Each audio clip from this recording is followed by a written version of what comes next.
This underrated Disney live-action remake with 88% on Rotten Tomatoes is what How to Train Your Dragon must be like. The How to Train Your Dragon remake risks following in the same footsteps as some of Disney's less well-received live-action projects, but one Disney movie from 9 years ago showcases how DreamWorks could avoid falling into the same pitfalls. Following its inclusion among the 2025 Super Bowl trailers, How to Train Your Dragon still looks like a shot-for-shot remake of the original.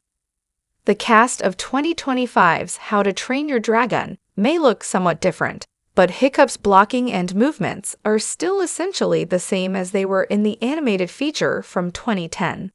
There's still, however, room to build. In 2016, Disney released a retelling of the 1977 musical movie Pete's Dragon. Although Pete's Dragon isn't as popular as other Disney remakes from recent memory, it was received well enough by critics to earn 88% on Rotten Tomatoes. This is fairly considerable when compared to the 1977 film's own Rotten Tomatoes score of 56%. Based on everything known about the cast and story of the How to Train Your Dragon remake, it's worth looking at what Pete's Dragon did right, and why DreamWorks should follow suit if their upcoming film is to garner any critical favor.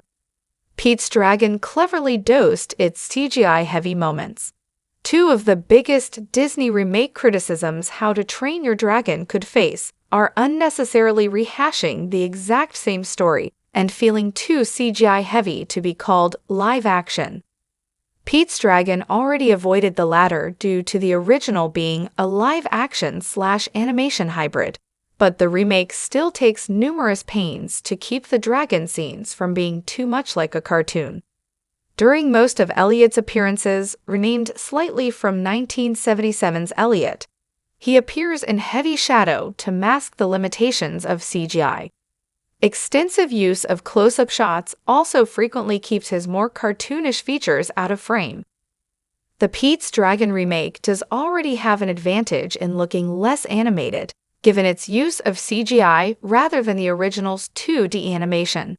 However, the film's also at a slight disadvantage due to the fact that the titular dragon appears on screen considerably more often in the remake than the original. But while the original simply kept Pete's Dragon invisible for most of the runtime, the remake cleverly uses its woodland setting to blend Elliot in with the background. This allows him to feel more like a natural part of his environment instead of a clumsily inserted mass of pixels.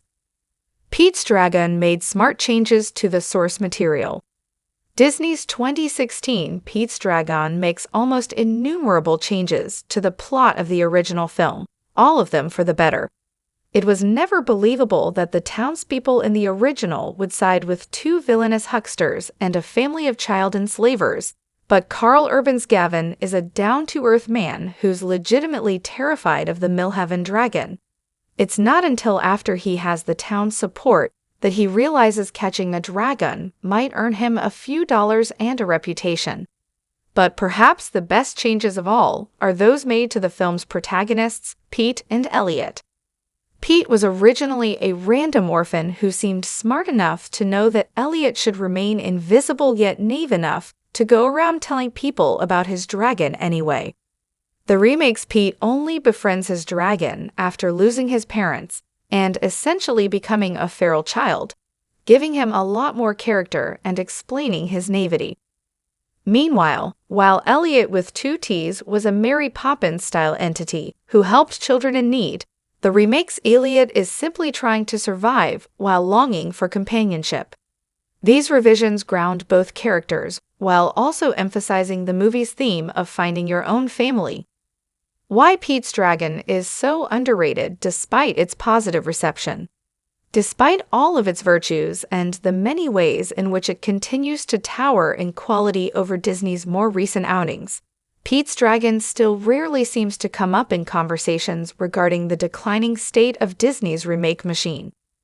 One of the most reasonable expectations for this is simply that not many have seen it. Pete's Dragon raked in significantly smaller box office returns than the Jungle Book remake earlier that year, and low earnings don't generally translate to evergreen popularity. Pete's Dragon arguably boasts one of the most memorable end credit songs in a Disney film, but that only gets a movie so far. That's not to say that Pete's Dragon wasn't ultimately successful. Thanks to its relatively small production budget, even doubling the film's estimated expenses to account for marketing would still leave the film with a modest profit. But Alice Through the Looking Glass made almost $150 million more than Pete's Dragon in the same year, despite getting far worse reviews. The fact that Through the Looking Glass's box office returns ultimately still